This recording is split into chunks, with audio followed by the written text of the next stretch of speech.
இந்த கை இருப்பு காசை சனி எப்படியாவது வந்து புடுங்க பார்ப்பாரு. நம்ம என்ன பண்ணணும், அதை கொடுக்கக்கூடாது. ஆனா சனிக்கு வந்து கையில காசு இருந்து இல்லைன்னு சொன்னா பிடிக்காது இல்ல. ஓ! தெரியும்ல அவருக்கு. அவருக்கு தெரியும்ல. அப்ப அவர வந்து அவர் கோவப்படுவார்ல. அப்ப என்ன பண்ணலாம், ரொம்ப சிம்பிள். அம்மா நீ எங்கனா வாங்கிக்கோ. நீ உனக்கு ஹெல்ப் பண்ணணும்னு நினைக்கிறேன். நான் என்ன பண்றேன், வட்டி கட்டிக்கிறேன். அது ₹10 வட்டியோ, ₹20 கட்டியோ, நீ குடுக்குற வரைக்கும் நான் வட்டி கட்டிக்கிறேன். இந்த ஆள் கிட்ட போய் வாங்கிக்கோ, நான் சொல்றேன் சொல்லக்கூடாது.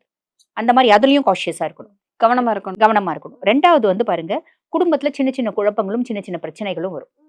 சிம்மம் எப்பயுமே குடும்பத்த கைக்குள்ள வச்சிருக்கும். குடும்பத்துல நம்மளுக்கு மேல தலை மீறி போனா சிம்மத்துக்கு பிடிக்காது. மனைவி ஓவர் ரைட் பண்ணா கூட சிம்மத்துக்கு பிடிக்காது. எப்பயுமே I should be the boss அப்படின்ற எண்ணம் சிம்மத்துக்கு இருக்கும். ஆணா இருந்தாலும் சரி, பொண்ணா இருந்தாலும் சரி.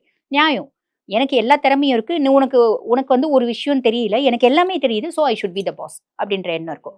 அப்படிப்பட்டவங்களுக்கு இப்ப குடும்பத்துல யாரும் பெருசா வந்து மரியாதை கொடுக்க மாட்டாங்க. சொல்வாக்கு இருக்காது, செல்வாக்கு இருக்காது. பரவாயில்ல. இதுவும் கடந்து போகும் அப்படின்னு விடணும். இதே விஷயம் ஆஃபீஸ்லயும் இருக்கும். ஆஃபீஸ்லயும் இதே விஷயம் இருக்கும். அதே மாரி அவங்களோட நெய்பர்ஸோடவும் சேம் விஷயம் இருக்கும். இதெல்லாம் கவனம். 5வது விஷயம் வந்து பார்த்தீங்கன்னா, ஆரோக்கியத்தில கவனம்.